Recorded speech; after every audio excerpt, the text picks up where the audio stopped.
Groom your brain, ayo. Groom your beauty, ayo. Groom your behavior, Indonesia. Ayo grooming, ayo. Groom your brain, ayo. Groom your beauty, ayo. Groom your behavior, Indonesia. Ayo grooming. Please welcome Guru Grooming Indonesia, Yuliana Hartanto.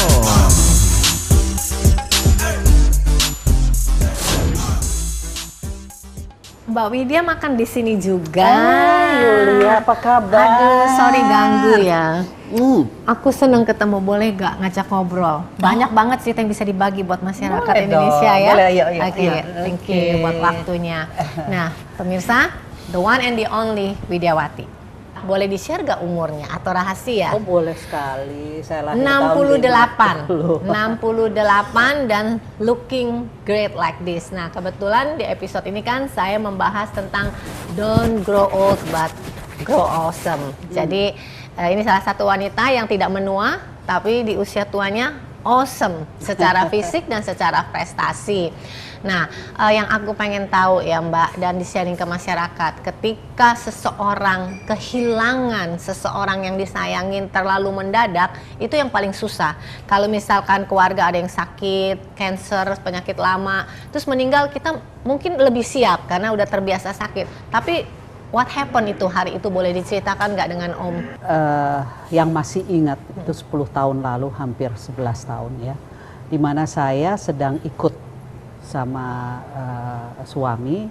Jadi dia membuat satu gagasan untuk Indonesia ini, dia merasa bahwa kelihatannya sudah luntur masalah nasionalisme. Lalu dia lakukan dengan cara menggunakan motor besar. Pada waktu itu memang dia ada kumpulannya dengan kawan-kawan. Kumpulan moge ya? Iya, iya. Jadi jalur merah putih. Oke, namanya. Jadi dia sudah tentukan jalurnya kemana saja, rutenya kemana saja, di mana tempat Bung Karno juga ada di ini, lalu kelilinglah semua. Tanggal 16 Mei itu ya. Masih ingat banget pasti. Ingat malam-malam itu, kira-kira pagi saya ditelepon oleh masih keluarganya suami. Dia telepon, dia beritahukan bahwa ini ada yang meninggal. Innalillahi, dia bangun. Siapa? Dia gitu. Aduh, kasihan juga ya si ini, dia bilang udah lama sakit deh gitu. Oh. Itu ngobrol kita sempat, tapi itu malam itu jam 2-an. Udah bangun pagi, siap-siap, dia menyiapkan pakaiannya, lalu dia bilang ke saya, kamu nggak usah gonceng ya kali ini, kayak gitu. Karena memang saya sedang tidak sehat, karena saya memang punya asam lambung ya. Ya udah, saya tidak menjawab apapun. Biasanya saya protes. Kali saya nggak jawab apa. Udah, dia peluk saya lama sekali, peluk terus. Biasanya peluknya lama nggak? Selalu biasa peluk. Kita biasa, terbiasa. Tapi ini saya tidak tahu, lama sekali. Akhirnya saya turun duluan ya, dia gitu. Saya mau urus semua, karena kebetulan memang dia dipilih untuk menjadi ketua waktu itu. Dia turun, terus saya beres-beres, udah, saya sempet dia gini, ketat banget ininya, ininya apa, celananya. Udah, saya cuma gitu aja. Akhirnya udah nggak ketemu, kita makan, saya makan sama istri-istri para moge itu, lalu saya tanya, lu lihat laki gue nggak? Ada, udah beres, udah makan kok di bawah sama saya, oke. Ya udah, harus berangkat. Jadi saya nggak ketemu sama sekali. Dimana saya langsung begitu terus masuk ke mobil. Saya semua kan naik motor kan, bonceng. Saya naik mobil. Di dalam mobil saya nggak tahu kenapa saya harus lihat ke ini ya. Saya lihat, saya lihat suami saya. Di situ dia lagi pakai helm. Dia lagi begini. Nggak tahu ada rasa apa yang membuat saya, aduh, merinding. Saya langsung turun. Saya peluk dia. Saya peluk dia. Dan waktu di kamar itu kan dia juga sempat bilang I love you mah, kayak gitu kan. Itu terbiasa kita selalu I love you too, atau lalu saya peluk dia, kita udah ketemu, cepet I love you, udah selesai. Di situ saya nggak ketemu lagi. Ya, oke. Berapa lama kemudian ditelepon? Enggak, saya lihat kejadian, bukan lihat kejadiannya. Jadi akhirnya kita jalan, karena saya dikasih obat, saya lebih banyak tidur kan. tiba-tiba saya bangun. Mbak ngikut ke ikut cuman tidak dibonceng, dengan mobil. Tidak, saya naik mobil. Biasanya saya gonceng. Kali ini saya enggak, jadi mereka kan harus lebih dulu. Jadi ini mobil belakangan. Tapi waktu kecelakaan Mbak nggak lihat? Oh enggak, saya nggak tahu. Tapi begitu saya bangun, ada driver, terus ada polisi juga. Saya bilang, ada apa ya Pak? Saya bilang, kok berhenti, ini kok rame begini? Kayaknya mungkin ada kecelakaan atau apa gitu. Mbak lama saya lihat ada teman yang lari-lari, Mbak Wit. Terus apa ya ini? Saya sudah siap dengan pakaian. Jadi kalau saya satu saat saya mau gonceng, saya akan tinggal gonceng. Saya udah pakai boots, sudah pakai semua, udah pakai jaket apa semua. Mbak Wit, Mas Sofwan kecelakaan. Wah, saya udah nggak tahu. Lari, saya nggak tahu berapa jauh. Ada di bawah dia, udah di bawah. Dan ternyata saya dengar itu sudah kedua kalinya diangkat. Akhirnya ya lalu dimasukkan ke ambulans untuk mau dibawa ke Sragen. Ini di perbatasan. Jadi terus saya ikut di dalam ambulans, hanya saya aja sama dua paramedis. Udah saya terus. Meninggalnya di mobil. Nah ini yang saya nggak tahu, bahwa saya begitu lihat kondisinya, saya bilang kamu harus sembuh, pasti sembuh, kamu sembuh, kayak gitu ya. Terus saya kok ada rasa kepingin tahu, dia kan kecelakaan, mereka ngomong apa saya udah nggak dengar, cuma saya mau ini harus sembuh. Ada yang bilang patah kakinya dan lain sebagainya, tapi dia tidak sadar. Nggak sadar diri. Sudah nggak sadar, lalu pakai oksigen gini. Terus saya kepingin sekali, saya buka ininya, bajunya di sini merah. Jadi kalau kayak orang kerokan gitu, tapi yang parah gitu, merah, memar gitu.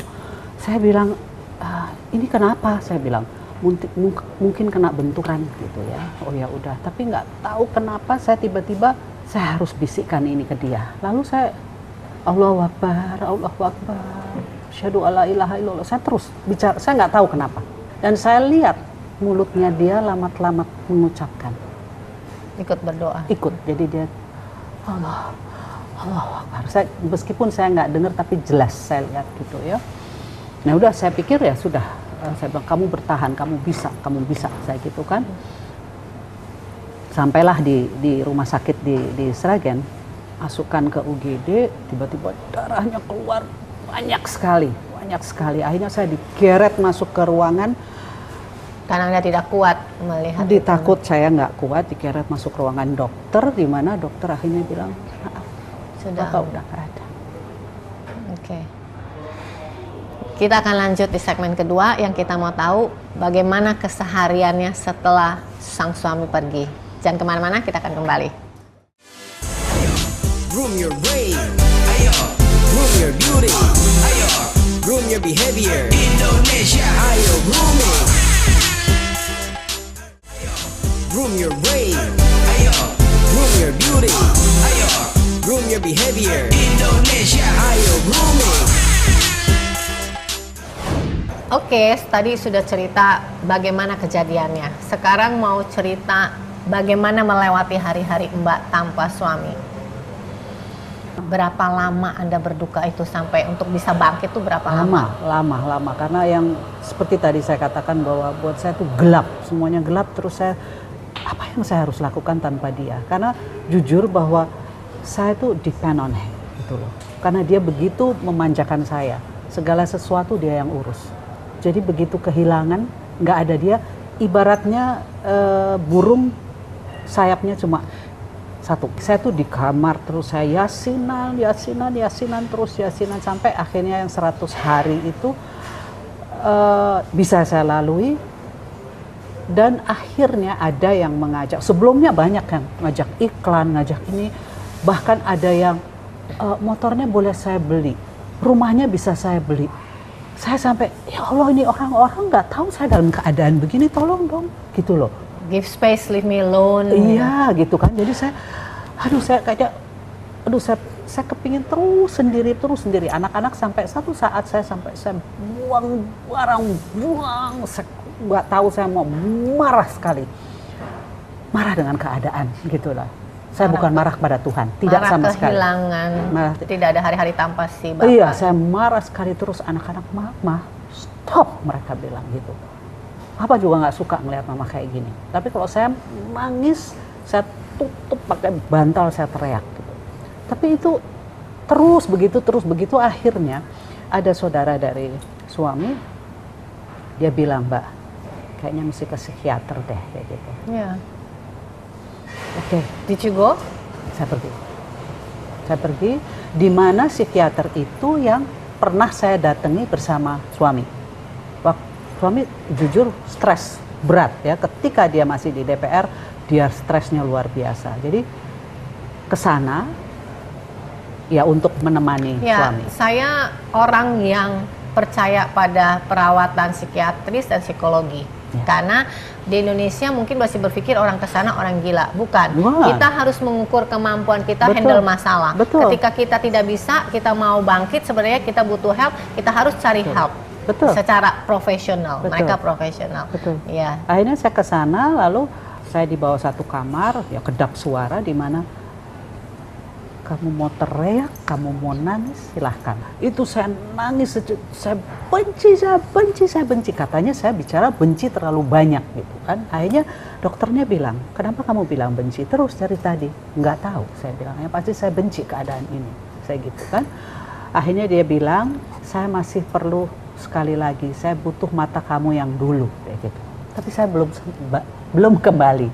Jadi setelah itu, nggak lama saya masuk rumah sakit. Brak, jatuh benar-benar saya di situ. Saya ambruk benar-benar, saya yang udah nggak tahu kenapa saya nggak tahu ya, mungkin stres berat, depresi dan lain sebagainya. Karena kalian selalu berdua, apa-apa berdua, falling in love terus, kehilangan belahan jiwa, benar-benar part of you is taken away. Ya akhirnya di rumah sakit itulah saya bangkit. Ketika saya melihat anak-anak repot, siapa jaga mama, siapa ini. Saya harus bangkit. Saya nggak mau nyusahin orang, bangun saya.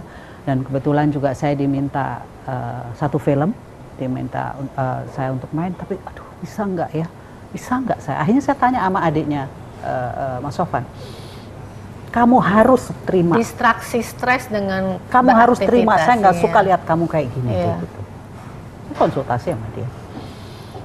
Ya udah, saya putuskan. Meskipun ketika saya di lokasi film, saya nangis karena saya ingat ini semua teman-teman di mana saya, aduh sulit sekali setahun 2 tahun lah untuk bisa menghilangkan itu semua. Dan akhirnya ya memang segala sesuatu kembali ke hubungan kita ke atas itu ya. Jadi itu yang datang dari sana. Betul, di samping juga anak-anak, keluarga dan teman-teman itu sangat amat membantu.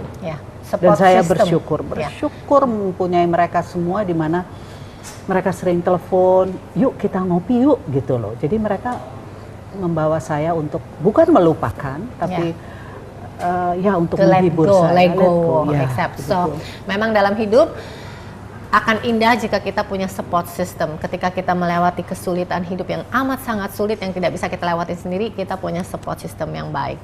Nah, di segmen berikutnya saya akan membahas satu hal, yaitu secara fisik Mbak Widya nggak grow old ya. Usia boleh tua, tapi secara fisik tidak menua. Itu yang kita mau belajar juga, bagaimana merawat diri selain innernya. Sekarang kita bahas outernya. Kita akan kembali selain satu ini.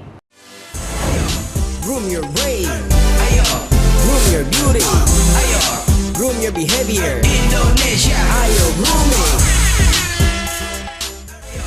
Groom your brain, ayo. Groom your beauty, ayo. Groom your behavior, Indonesia, ayo grooming. Oke, back with Tante Widyawati. Sekarang kita membahas outer beauty. Tadi inner beauty, bagaimana strength-nya dia untuk balik menjalani hidup ketika ditinggal sang suami. Sekarang sebagai wanita yang berusia 68, look luar biasa. How you maintain yourself? Jadi saya kira apapun harus dirawat. Betul. Begitu juga cinta. Iya. Ya kan? Jadi berarti kalau cinta diri sendiri harus merawat diri. Betul. Ya. Jadi sebelum kita mencintai, kita harus mencintai kita diri sendiri untuk apa? Jadi untuk apa sakit apapun, kalau kita tidak cinta kita masa bodoh aja, ya kan? Itu salah satu juga ya, di mana kita harus bisa merawat diri. Merawat diri bukan berarti harus selalu ke salon, tidak. Tapi apa yang kita intake, apa semua itu juga. Jadi pola makan. Betul. Pola makan ya, lifestyle itu salah satu dari bagian itu. Coba rinciin daily kehidupan tante itu merawat badan tuh gimana? Merawat tubuh. Saya sebetulnya tidak bicara bahwa ini merawat badan ya, bahwa saya melakukan, karena yang pasti dalam hidup saya selalu bersyukur. Ya. Itu ya utama. Lifestyle-nya tante mensyukuri kita dulu. Syukur. Kita mensyukuri dulu apa yang kita dapat, apa yang nikmat yang Tuhan berikan kepada Jadi kita. Itu nomor satu. Syukur, happy, terpancar keluar sehat. Insya Allah ya. Jadi yang saya lakukan pagi pasti minum di sebelah tempat tidur pasti air ada putih air pasti. putih. Oke. Itu harus ada. Lalu dikasih tahu lebih bagus lagi kalau minumnya air putih hangat. Oke, saya lakukan. Oke, 1 air putih. Saya lakukan. Setelah itu ya sebagai Muslim tentu saya sholat ya. Saya lakukan sholat. Setelah itu kalau ada matahari saya senang sekali. Dimana saya bisa berolahraga di menghadap matahari. Justru ambil energinya matahari. Berarti saya tetap mau bilang 2. Jadi 1 air putih, 2 ibadah, ya. Ketiga matahari berjemur, oke. Terus? Setelah itu ya kadang saya justru makan pagi dulu, baru saya lakukan. Makan pagi. Itu breakfast tuh harus. Nah, dengar ini Indonesia harus banyak sekali. orang Banyak orang kurangin makan terus nggak mau makan, nggak boleh itu nggak boleh karena saya dengar dari dokter bahwa makan pagi itu harus. Breakfast is the meal of the day, ya, bilang. Betul, ya, okay. Betul.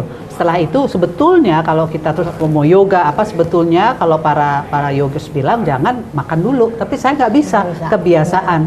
Kadang ya saya minum yogurt atau buah-buahan. Nah, memang saya sekarang ini perbanyak sayur dan buah-buahan karena memang saya tidak makan breakfast good meal keempat.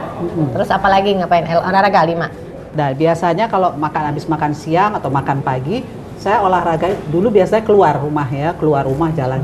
Tapi sekarang ya kompleks. Tapi sekarang ini saya lakukan di dalam rumah aja.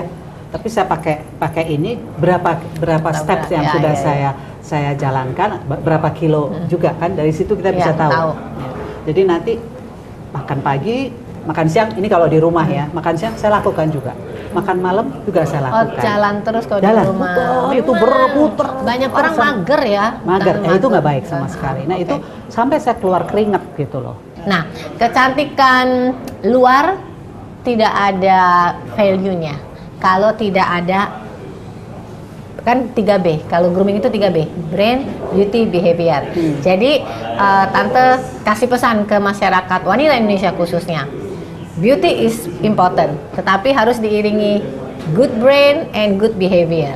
Kalau saya lebih penting adalah sehat dulu. Sehat. Orang sehat akan terlihat cantik. Tapi kalau orang cantik dia tidak sehat akan terlihat. Loyo ya, nggak segar. Jadi ya. harus cantik. Ya mungkin agak klise ya. Saya mengatakan bahwa cantik luar dalam. Tapi memang sebaiknya itu. Balance. Harus balance. Jadi cantik luar, cantik dalam.